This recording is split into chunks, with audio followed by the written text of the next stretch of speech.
कहते हैं ना, अंधा घोड़ा थोथा चना, जितना खिलाओ उतना घना। जरूरतमंद आदमी को कुछ भी मिल जाए तो वही बहुत है, लेकिन ऐसा हुआ नहीं। बाइडेन और जेलेंस्की की फोन कॉल होती है और इस फोन कॉल में दोनों लड़ पड़ते हैं। बिल्कुल सही सुना आपने, बाइडेन अमेरिका के राष्ट्रपति, जेलेंस्की यूक्रेन के राष्ट्रपति फोन में भिड़ गए। हालात ऐसे हो गए कि अब अमेरिका ने लगभग साथ छोड़ दिया यूक्रेन का, और इससे पहले भारत ने एक ऑफर दिया था यूक्रेन को, जो यूक्रेन ने रिजेक्ट कर दिया था। और अब नौबत आ गई है गिड़गिड़ाने की। जानेंगे कि रूस यूक्रेन लड़ाई में भारत की एंट्री कैसे हो रही है और कैसे ये 24 घंटा जिसमें भारत रूस यूक्रेन के युद्ध को पलट कर रख सकता है। खैर, जहां एक तरफ ये सब कुछ हो रहा है तो वहीं दूसरी तरफ पाकिस्तान में बवाल हो गया है। कहते हैं 7 अफसर तो यूं ही ऊपर चले गए हैं और 20-25 से ज्यादा सेना पुलिस के जवानों को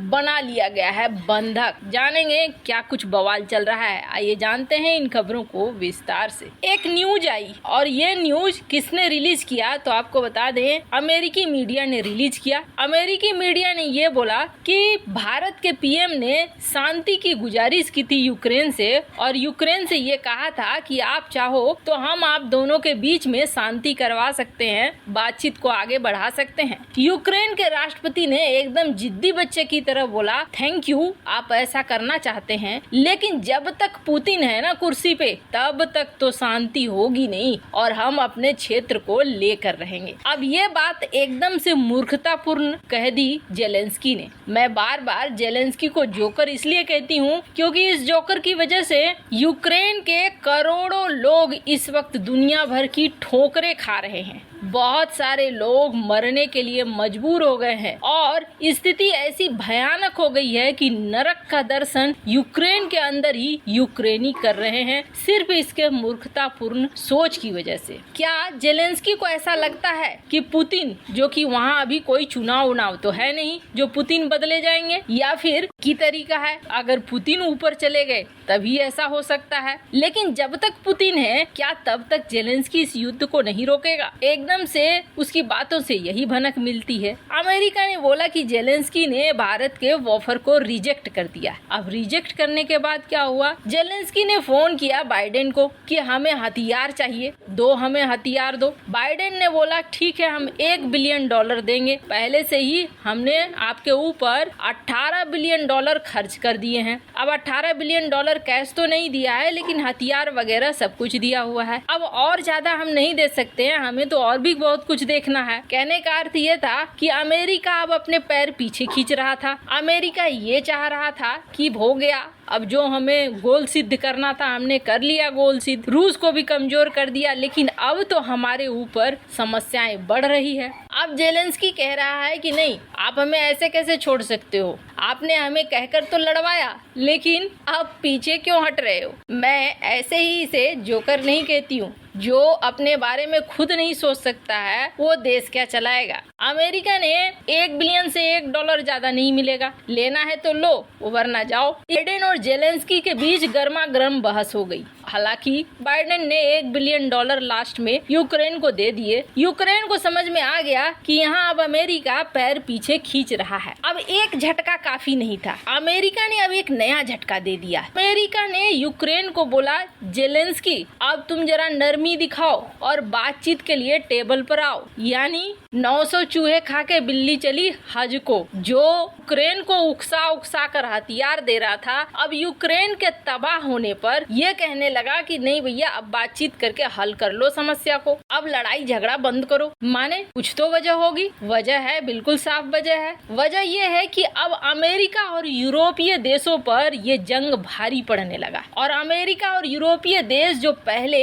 बैठकर तमाशा देख रहे थे और ताली बजा रहे थे, रूस के ऊपर सेंक्शन लगा रहे थे, अब उन्हें लग रहा है कि भैया यूक्रेन की कुर्बानी दे दो और इस झंझट से मुक्ति लो। क्यों? इसका शुरुआत देखिए, डच गवर्नमेंट ने कह दिया यानी कि नीदरलैंड की गवर्नमेंट ने कि हम 21 पॉइंट में छूट दे रहे हैं रूस के ऊपर लगे प्रतिबंधों को। यूरोप के देशों ने अब धीरे धीरे प्रतिबंधों में छूट देना शुरू कर दिया। क्यों? दिसंबर के महीने से सर्दियां शुरू होने वाली है और जो जनरल विंटर है ना, उन्होंने अपना कमाल दिखाना शुरू कर दिया है, रूस को युद्ध जितवाना शुरू कर दिया है। यूरोप का एक देश कटक लिया, अब फ्रांस और जर्मनी उसी रास्ते पर आगे बढ़ रहे हैं। दुनिया को साफ दिख रहा है कि अब अमेरिका का साथ कई देश छोड़ रहे हैं। जापान ने भी छोड़ना शुरू कर दिया है। अमेरिका को समझ में आ गया कि ये युद्ध अब भारी पड़ रहा है, इस युद्ध को जल्दी से खत्म करो। क्यों? ये सब हो रहा है एनर्जी क्राइसिस की वजह से, ऊर्जा की क्राइसिस की वजह से। इसलिए इसे नहीं अभी अगर खत्म किया तो बहुत ज्यादा प्रॉब्लम हो जाएगी, अमेरिका के वर्चस्व को मिल जाएगी चुनौती। अब उन्होंने सीधे सीधे यूक्रेन को कह दिया कि अब जंग बंद करो और जरा बातचीत की टेबल पे आओ। अब देखना ये होगा कि ये जिद्दी जेलेंस्की आगे क्या करता है। खैर, इन सब के बीच में फिर से एंट्री हो गई भारत की, क्योंकि इस युद्ध को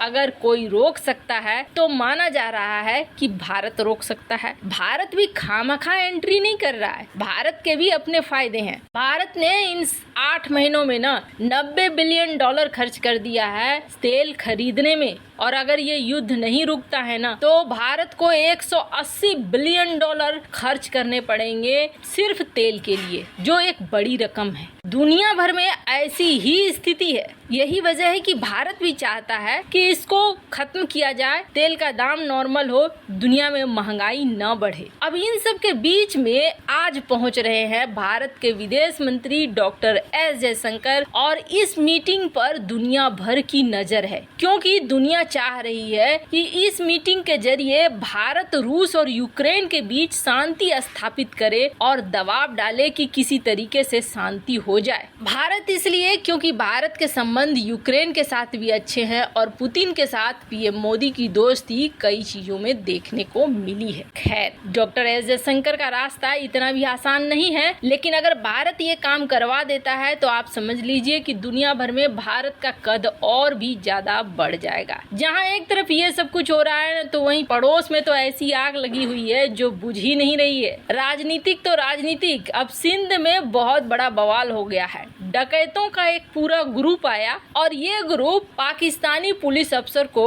उठाकर तो ले ही गया, साथ को वहीं पर ऊपर का रास्ता दिखला गया। और ये जगह कौन सी है? ये जगह है सिंध। सिंध में अब लगातार पाकिस्तानी सेना को या पाकिस्तानी पुलिस वालों को बहुत ज्यादा निशाना बनाया जा रहा है। वैसे आपको बता दें, पाकिस्तान का सिंध प्रांत अलग होना चाहता है और स्थिति पाकिस्तान की बुरी तरीके से बिगड़ रही है। जिस तरीके से हालात बन रहे हैं, ऐसा लग रहा है जैसे पाकिस्तान का टूटना तय है। वैसे इन सब मामले में आपकी क्या राय है? कमेंट कर अपनी राय जरूर बताएं। जल्द मिलते हैं अगली वीडियो में नई खबर के साथ।